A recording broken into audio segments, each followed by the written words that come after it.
안녕하세요. 네, 믿고 보고 믿고 찾는 채널 김상순 TV입니다. 시진핑 권력 투쟁 분석 84번째. 네, 보디가드가 전해준 시진핑의 세 가지 비밀 무기는 뭘까요? 네, 진기한 장면이 잡혔는데요. 경주 에이펙 정상회의에서 가장 특이하고 평소에는 볼 수 없었던 진풍경은 바로 보디가드가 전해준 시진핑의 세 가지 물건입니다.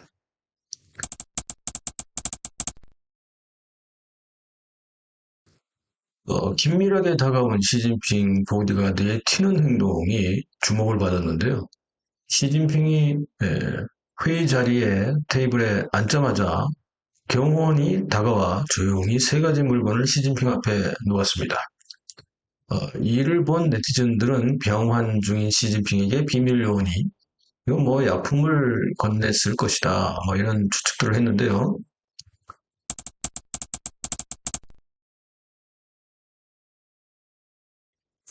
보디가드가 주변을 살피면서 아주 조심스럽게 시진핑에게 전해준 세 가지 물건이 있습니다. 예.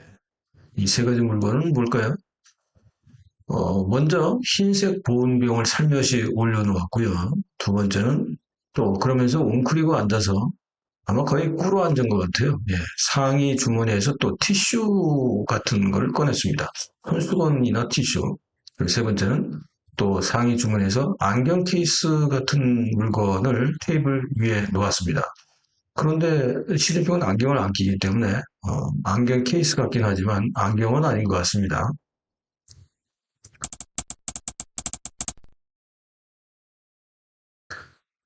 보디가드의 이상한 행동이 또 주목을 받았는데요. 주목할 것은 사실 이 세 가지 물건을 시진핑 테이블 앞에 올려놓으면서 엄청나게 긴장한 모습을 보이고 있습니다. 눈과 표정이 그렇죠.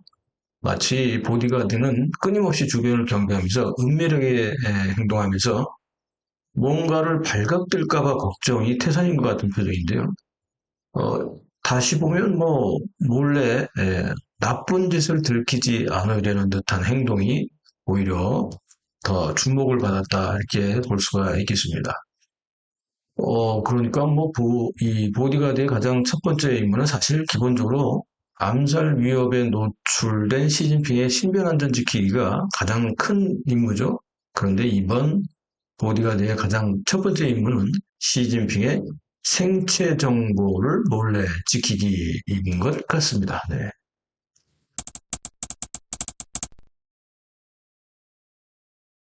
이 전 세계의 독재자들의 해외 순방을 할 때의 공통점은 뭘까요? 예.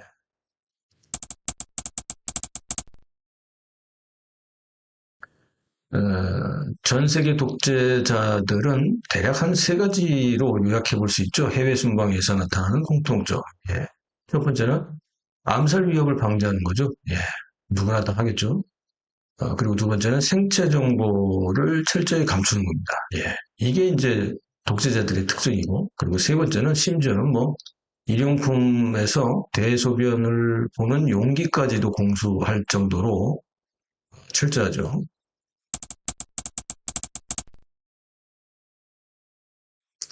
가장 대표적인 사례는 역시 김정은 해외 순방이라고 볼 수 있습니다. 그죠?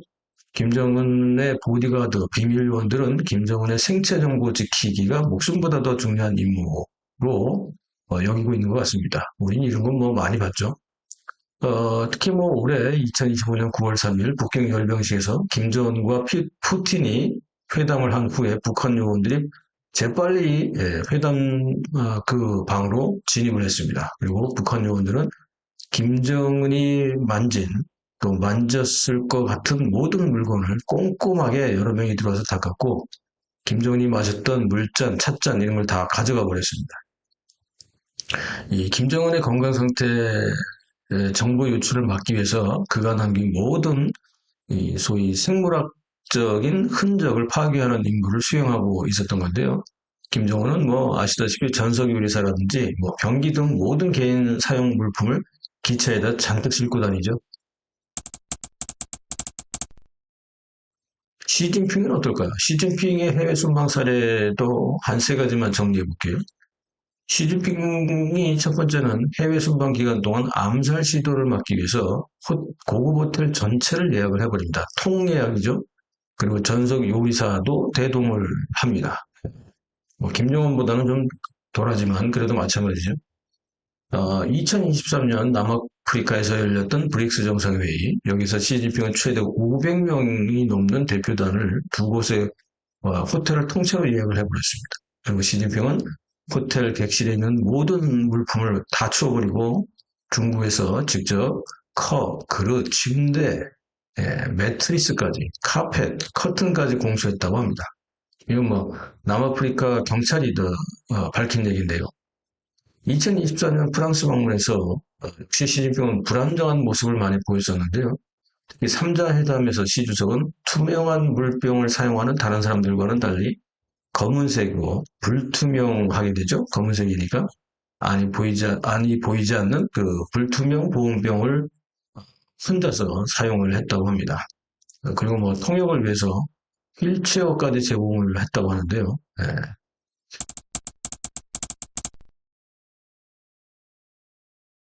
아무튼 그렇고요. 건강 이상설, 이건 뭐 시진핑의 어떻게 보면 이제 공공연한 비밀로 볼 수가 있습니다. 그렇죠?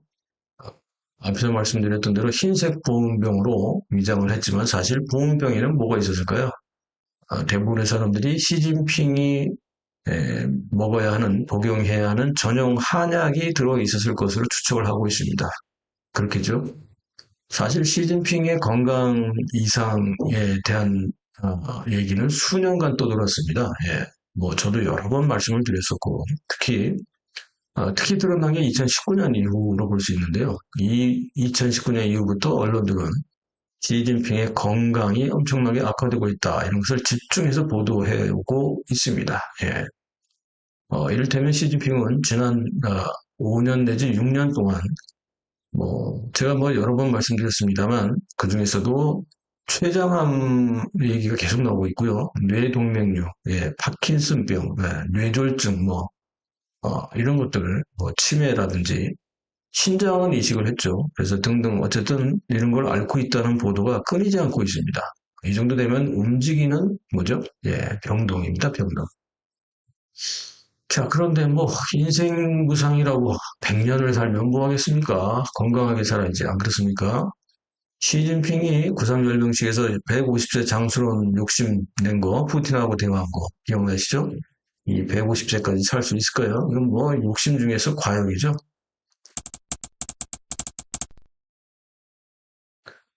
시진핑에게 한마디 하겠습니다. 자신의 목숨이 소중한 걸 알면 남의 목숨도 소중한 걸 알아야 합니다. 따라서 반드시 지옥으로 떨어져야 합니다. 그죠? 그렇지 않습니까?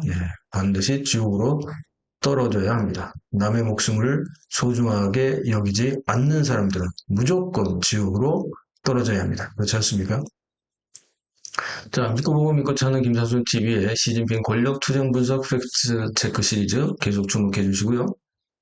편집 후원에 참여해 주시는 분들께 깊이 감사의 말씀을 드립니다. 네. 시청해 주셔서 감사합니다.